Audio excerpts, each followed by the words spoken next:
ನೀವು ಆ ತಂಬೂರಿಗಳನ್ನ ಶುರು ಮಾಡ್ಲಿಕ್ಕೆ ನಿಮ್ಗೆ ಅದೆಲ್ಲರ ಕಲ್ತಿರ್ಬೇಕಲ್ವಾ? ಕಲಿದೆ ಮಾಡ್ಲಿಕ್ಕೆ ಆಗಲ್ಲ. Correct. ಹೇಗೆ ಅದ್ ಕಲ್ತ್ರಿ ನೀವು? ಒಳ್ಳೆ ಪ್ರಶ್ನೆ ಕೇಳಿದ್ರ. ಹ್ಮ್. ಆ ತಂಬೂರಿ ಮಾಡೋದು ಇಲ್ಲಿ ಪಕ್ಕದಲ್ಲಿ ನಮ್ಮ ಆ ಆ, ಕದ್ರಪ್ಪ ಮೇಷ್ಟ್ರು ಅಂತಾರ ಒಬ್ರಿದ್ರು. ಅವರು ಈ ತಂಬೂರಿ ಹಿಡ್ಕೊಂಡು ಭಜನೆಗೆ ಹೋಗ್ರು ಅಮಾವಾಸ್ಯೆ ಪೌರ್ಣಿಮೆಗಳಲ್ಲಿ ಹೊರಗಡೆ ಆ ನಾರಾಯಣ ಸ್ವಾಮಿ ಬೆಟ್ಟಕ್ಕೆ ಅಲ್ಲೆಲ್ಲ. ಹ್ಮ್. ಅವರು ಈ ವಿಚಾರನ ನನಗೆ ಸ್ವಲ್ಪ ಕಲ್ಸಿದ್ರು. ಹೇಗೆ ಅದನ್ನ ತಯಾರು ಮಾಡೋದು ಹೆಂಗೆ ಅಂತ ಅಪ್ಪಿ ಕಲ್ತ್ಕೊಳಪ್ಪ ಅಂದ್ಬಿಟ್ಟು ಕಲ್ತ್ಕೊಂಡ್ರು. ಕದ್ರಪ್ಪ ಮೇಷ್ಟ್ರು ಗುರುಗಳಾಗಿದ್ರು. ಹ್ಮ್. ಈ ಭಜನೆ ಹಳೆ ಗುರುಗಳು. ಈ ತಂಬೂರಿ ಮಾಡೋದು ಮ್ಯಾಣ ಹಾಕೋದೆಲ್ಲ ಕಲ್ಸಿದ್ರು. ಈ ತಂತಿ ಕಟ್ಟೋದು, ಮ್ಯಾಣ ಹಾಕೋದು, ದಂಡಿಗೆ ಇದು ಎಲ್ಲ ಮಾಡೋದು. ಆಮೇಲೆ ಮೇಣ ಅಂದ್ರೆ ಇದೆ ಅಲ್ಲ? ಮೇಣ ಅಂದ್ರೆ ಇದೆಲ್ಲ ಮೇಳ. ಮೊದ್ಲಿಗೆಲ್ಲ ಮೇಣ ಇತ್ತು ಆ ಕಾಲದಲ್ಲಿ. ಇವಾಗ ಮೆಟ್ಲ್ ಪೇಸ್ಟ್ ಅಂತ ನಾನೇ ಕಂಡಿಡ್ದು ಹಾಕೊಂಡೆ ನಾನು. ಮೆಟಲ್ ಪೇಸ್ಟ್ ಅಂತ ಅಂಗಡಿಯಲ್ಲಿ ಸಿಗ್ತದೆ. ಅದಕ್ಕೆ ತುಂಬಾ ಬೇಗನೆ ಕೆಲಸ ಆಯ್ತದೆ. ಅದು ನಾದನು ಬರ್ತದೆ ಮೆಟಲ್ ಪೇಸ್ಟ್ ಅಲ್ಲಿ. ಇಲ್ಲಿ ಇವಾಗ ಎಷ್ಟು ತರ ವಾದ್ಯಗಳಿದಾವೆ ಇಲ್ಲಿ? ಈ ತಂಬೂರಿ ಮಾಡೋದು ಕಿನ್ನೂರಿ, ತಂಬೂರಿ, ಏಕನಾದ ಇಂತಹ ವಾದ್ಯಗಳು ಮಾಡೋದು ಇದು ಮೂಲ ವಾದ್ಯಗಳು ಇವೆಲ್ಲ. ಈಗ ಇದ್ರ ಜೊತೆಗೆ ನೋಡಿ 20ಕ್ಕೂ ಹೆಚ್ಚು ವಾದ್ಯಗಳನ್ನ ತಯಾರು ಮಾಡಿಟ್ಟಿದ್ದೀನಿ. ಯಾವ್ದಾವ್ದು ಅಂದ್ರೆ ಹೇಳ್ಬೋದಾ? ಹೇಳಿ. ನೋಡ್ರಿ, ಇದು ಏಕನಾದ, ಕಿನ್ನೂರಿ, ಡಿಜನ್ ಕಿನ್ನೂರಿ, ಚೌಡಿಕೆ, ಚಿಟ್ಕಿ, ತೆಂಗಿನಕಾಯಿ ಪಿಟೀಲು, ದಮಡಿ, ಕಂಚಿ, ತಮಟೆ, ಸುತಿಪೆಟ್ಟಿ, ಮತ್ತೆ ಚೌಡಿಕೆ, ಗುಮ್ಮ ಚೌಡಿಕೆ, ಆಮೇಲೆ ಇದು ವಾದ್ಯ, ಇದು ಗಣವಾದ್ಯ,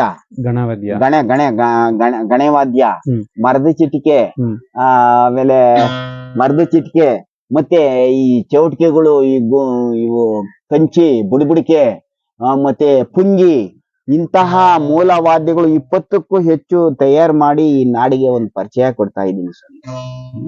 ನಿಮ್ಮ ಮೂಲ ಉದ್ದೇಶ ಏನು? ಇದನ್ನ ಮಾಡ್ಲಿಕ್ಕೆ ಇವಾಗ ಬೆಳೆಸ್ತಿರ್ತಕ್ಕಂಥ ಮೂಲ ಉದ್ದೇಶ ಏನು?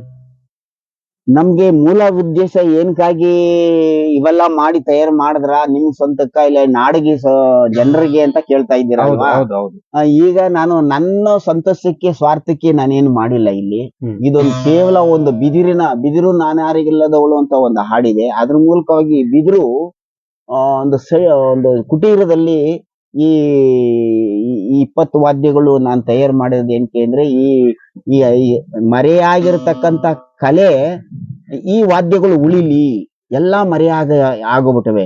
ಇವಾಗೆಲ್ಲ ಬ್ರಿಟಿಷ್ನವ್ರು ಬಂದ್ಮೇಲೆ ಎಲ್ಲಾ ಹಾರ್ಮೋನಿಯಂ, ತಬಲಾ, ಕೀಬೋರ್ಡ್ ಇಂಥದ್ದು ಸಾವಿರಾರು ವಾದ್ಯಗಳು ಓಡಾಡ್ತಾವೆ. ಇವತ್ತು ಇವೆಲ್ಲ ಮುಚ್ಚೋಗ್ಬಿಟ್ಟಿವೆ.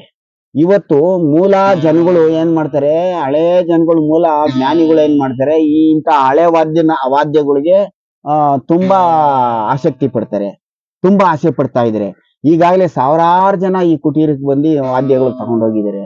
ಸಾವಿರ ವಾದ್ಯಗಳು, ಸಾವಿರಾರು ಜನ ಬಂದು ಇಲ್ಲಿ ಹೋಗಿದ್ದಾರೆ. ಎಲ್ಲಾ ಜನನು ಬಂದಿದ್ದಾರೆ, ಎಲ್ಲಾ ಜ್ಞಾನಿಗಳು ಬಂದಿದ್ದಾರೆ, ಮಠಾಧೀಶರು ಬಂದಿದ್ದಾರೆ.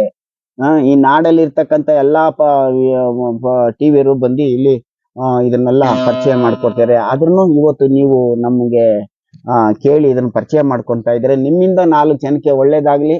ನೀವು ಇದನ್ನ ಪ್ರಚಾರ ಮಾಡಿ ಸಾವಿರಾರು ಜನಕ್ಕೆ ಗೊತ್ತಾಗಿ ಇದು ಉಳಿಲಿ ಜನಪದ ಅಂತ ನೀವು ಮಾಡ್ತಾರೆ. ನಮ್ಮ ಉದ್ದೇಶ ಒಂದೇ, ಈ ಜನಪದ ಕಲೆ ಅನ್ನೋದು ಬೆಳಿಲಿ, ಉಳಿಸ್ಲಿ ಅನ್ನೋದು. ಮತ್ತೆ ಇಲ್ಲಿ ಯಾರಾದ್ರೂ ಈ ಒಂದು ಏನಾದ್ರೂ ನಿಮ್ಮಲ್ಲಿ ಇರ್ತಕ್ಕಂಥ ವಾದ್ಯಗಳೇನಾರ ಬೇಕು ಅಂದ್ರೆ ನೀವು ಅವ್ರಿಗೆ ಕೊಡ್ತೀರಾ? ಖಂಡಿತ ಸ್ವಾಮಿ. ನಾವು ಈ ನನ್ನ ನಂಬರು ಈ ಪೇಪರ್ಗಳಲ್ಲೇ ಹೋಗದೆ ನಿಮ್ಮಂತರು ಈ ನಂಬರ್ ಹಾಕಿ ಕೊಡ್ತಾರೆ. ನಿಮ್ಮಂತರು ವಿಡಿಯೋ ಮಾಡಿ ನಂಬರ್ ಹಾಕೊಟ್ರೆ ಪಾಪ ಕಣ್ಣಿಲ್ದು ಕುಡ್ರುಗಳು ತಡಕ್ತಾ ಇರ್ತಾರೆ ಈ ಏಕದಾರಿ ತಂಬೂರಿನ. ನಮ್ ತಾತನ ಕಾಲದಲ್ಲಿ ಇತ್ತು, ನಮ್ಮ ಅಜ್ಜಿ ಕಾಲದಲ್ಲಿ ಇತ್ತು ಅಂತ ತಂಬೂರಿ ಓಂಕಾರ ದನಿಯಲ್ಲಿ ಮನ್ಸು ಸಿಗೋದಾದ್ರೆ ಅಲ್ಲಿ ಬರೋಂತ ಈ ಜನಪದ ಕಲಾವಿದ್ರು ನಿಮ್ನ ಸಂಪರ್ಕಿಸೋದಾದ್ರೆ ಯಾವ ಊರಿಗೆ ಬರ್ಬೇಕು? ನಿಮ್ಮ ವಿಳಾಸ, ನಿಮ್ ನಂಬರ್ನ ಹೇಳಕ್ಕಾಗತ್ತಾ? ಆಗುತ್ತೆ ಸರ್, ಆಗುತ್ತೆ ಸರ್. ಹೇಳಿ ಒಂದ್ಸಾರಿ. ನನ್ನ ನಂಬರು, ನನ್ನ ವಿಳಾಸ ಹೇಳ್ತೀನಿ ನೋಡ್ರಿ. ಇದು ಬಹಳ ಮುಖ್ಯ ನೀವು ಕೇಳ್ತಾ ಇರೋದು. ನನ್ನ ಊರು, ನನ್ನ ಹೆಸರು ಏಕತಾರಿ ರಾಮಯ್ಯ. ಕೆಂಚನಪಾಳ್ಯ ಊರ ಹೆಸರು, ಕೆ. ಪೋಸ್ಟ್, ಕೆಂಗೇರಿ ಹೋಬಳಿ, ಬೆಂಗಳೂರು ದಕ್ಷಿಣ. ಬೆಂಗಳೂರು ಮೊಬೈಲ್ ನಂಬರ್ ಅಂದ್ರೆ ಇಂಗ್ಲಿಷ್ ಅಲ್ಲಿ ಹೇಳ್ತೀನಿ. 9 ಇಲ್ಲ ಕನ್ನಡದಲ್ಲಿ ಹೇಳ್ಬೇಕು. ಹೇಳ 9988 3 1 1 1 6 9 900 ಈ ನಂಬರ್ಗೆ ಸಂಪರ್ಕಿಸಿದ್ರೆ ಸಂಪರ್ಕಿಸಿದ್ರೆ ನಿಮ್ಗೆ ನಿಮ್ಗೆ ಎಲ್ಲಿ ಯಾರ್ ಬರಕ್ಕೆ ಅವಕಾಶ ಆಗುತ್ತೆ. ಅವಕಾಶ ಆಗುತ್ತೆ. ಓಕೆ. ಹ್ಮ್